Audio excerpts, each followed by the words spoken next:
Well, many thanks indeed for keeping it Citizen TV on this Monday after what must have been a busy weekend for you. Now, bearing in mind that sometimes our weekends can be packed with so many activities, you may miss out on the latest in sports, and that's why today on the Power Breakfast Show, we are starting something that one could call somewhat new. We'll try and give you a roundup of the latest in sports, both local and international, and hopefully update you in regard to that. And of course, to help me do that, as always, I'm joined by, he wants me to refer to him as a senior sports analyst, Mr. Bwana, in studio today. Karibu sana. Thank you so much. Right, and much later on, we'll be getting a chance to catch up with him and get his views on various sporting activities that did happen over the weekend. The other good news is it's a very cold Monday morning. To you out there, I'm sure you're feeling the same. And we're joined by Cadbury's as well, who'll be giving us a nice warm cup of chocolate to keep us warm. I don't know, Tom, whether you've had a taste so far. How is it making you feel? It tastes great. It tastes great. It tastes good. Yeah. Right. So, of course, expect to see more of that on the Power Breakfast Show. But back to sports, because that's what we are focusing on today. In our first story, Mwaura RFC retained the Homeboys-sponsored one-night stand 10-a-side rugby tournament on Saturday night, beating the title sponsors Homeboys 3-0 in an entertaining final under floodlights at the Nyayo National Stadium. Now, both teams had numerous chances to cross the whitewash, but none was successful. Mwamba's Horace Otieno and Edgar Abere's efforts were thwarted by the solid Homeboys defense. Sensing the possibility of the game heading to extra time, Mwamba's Kevin Wambua drilled home the winning drop goal from 20 meters out to secure the win. Meanwhile, Mean Machines clinched the plate final.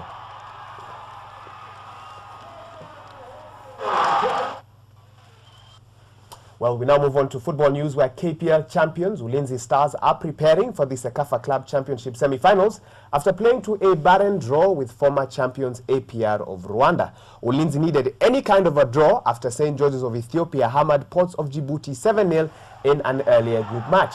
APR are out of the tournament, and they have only themselves to blame as they missed a 25th minute penalty. Ulinzi were also reduced to 10 men after Anthony Derito was sent off for a second bookable offence.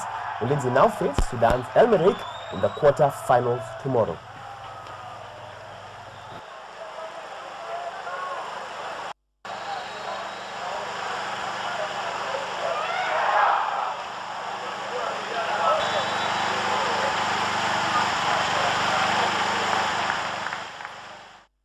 Right.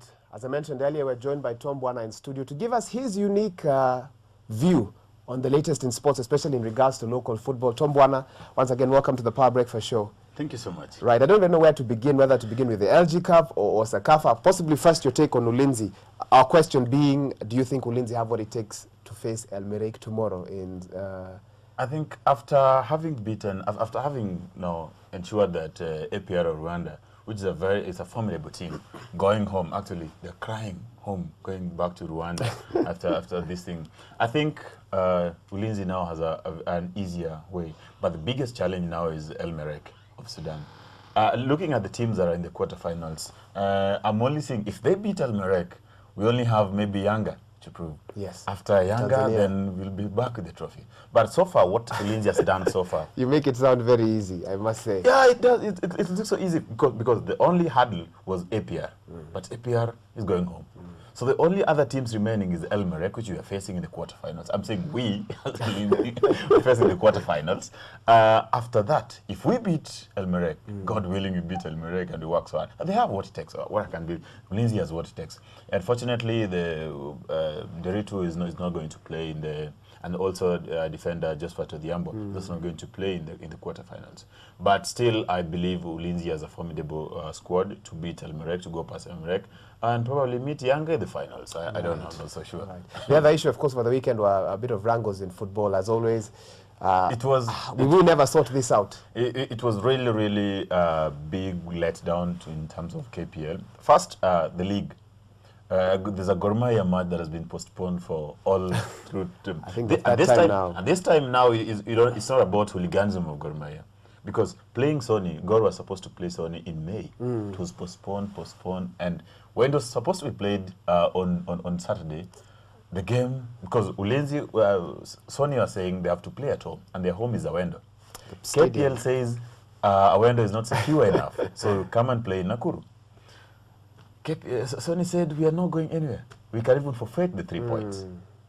Gor Mahia, the squad was already in Naivasha heading to Nakuru when they were told that, hey guys, the game has been postponed. Money spent.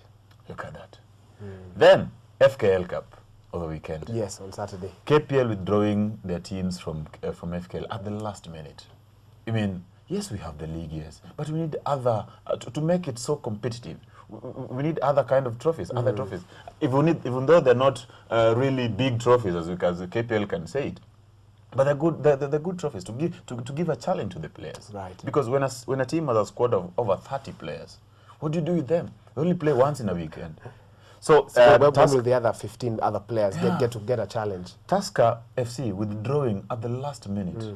GFC from Eldoret, GFC 105 from Eldoret, a team was supposed to play Tusker, traveled all the way from Eldoret to City Stadium, warming for the game that was supposed to begin at 2. At 1:30, they're told, your opponents are not showing up. Just imagine that. And not just Tusker. Sofapaka has withdrawn, Karuturi has withdrawn, and I'm told Sony has also withdrawn. Are there no penalties for just with pulling out?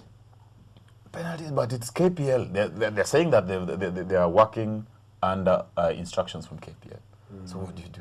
So what I'm thinking that we need some sort of harmonization between KPL, the bodies that govern football in this country, KPL and FKL. Right. It was really disheartening for the young boys to travel all the way from Eldoret to come to City Stadium, and then you're being told 30 minutes to the game, you're being told that, hey, guys, your opponents are not coming up. Right, of So course. what do you do?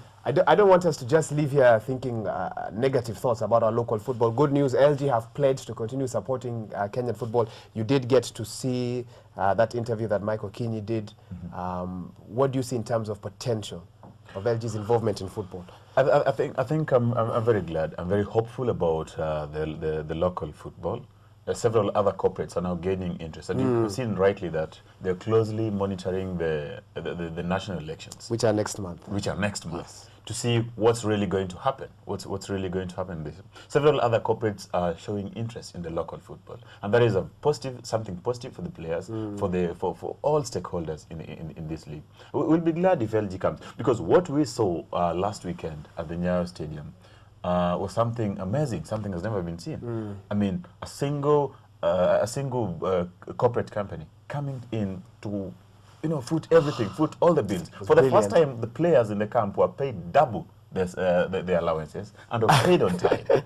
And I felt that's good. And nothing left pending after the match. There was nobody crying about we are not paid our allowances, that's why we lost, nothing. So everybody was paid. I think that was great. Okay, all right. Finally, in a new segment called Football Gossip, Carlos Tevez will be staying at Manchester City after the club failed to swap the striker for Inter Milan forward Samuel Eto'o. Once again, Carlos Tevez will be staying at Manchester City after the club failed to swap him with Samuel Eto'o.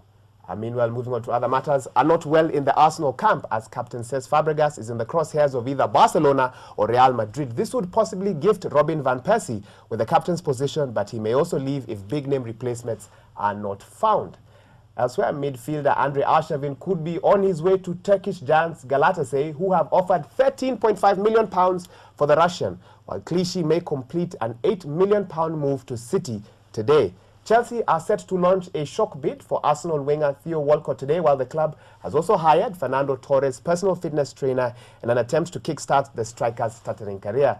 Manchester United are to open talks with Nike over a world record kit deal worth £400 million, while the Old Trafford club are also spending £250 million on a virtual hospital at their Carrington training base and will begin working on the facility next year.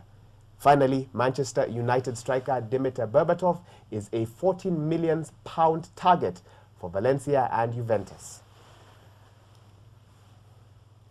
Right. That's what we have so far in regards to the international football scene. And Tom Bwana again is here just to update us on some of the stories that we have seen so far. Interesting question, Women's World Cup.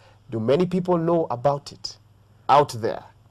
Has it received? Is it growing? It's not that popular as we'll say the real World Cup. World Cup is for men. Not the real World Cup, the men's. The men's World Cup. Of course, that's what people call real World Cup. Yes. But then, look, coming back to this, I've been keenly following the African representatives to the World Cup, Women's World Cup, Nigeria and Equatorial Guinea. I would say it was really, really unfair for Equatorial Guinea on Sunday to have lost 3-2 to Australia. It was a match, but then that's where you get the blunders of referees. I mean, an obvious handball put down, and then the referee says, play on. And you wonder, what's happening here? We'll have actually given the Australians a good penalty, but the referee said, I always say that if a referee is in a wrong position to see a foul, then I think probably he's in the wrong career. He's in the wrong profession. If he, I mean, what is he supposed to do? Saying is in the wrong position to see it. Then you probably look for another. There's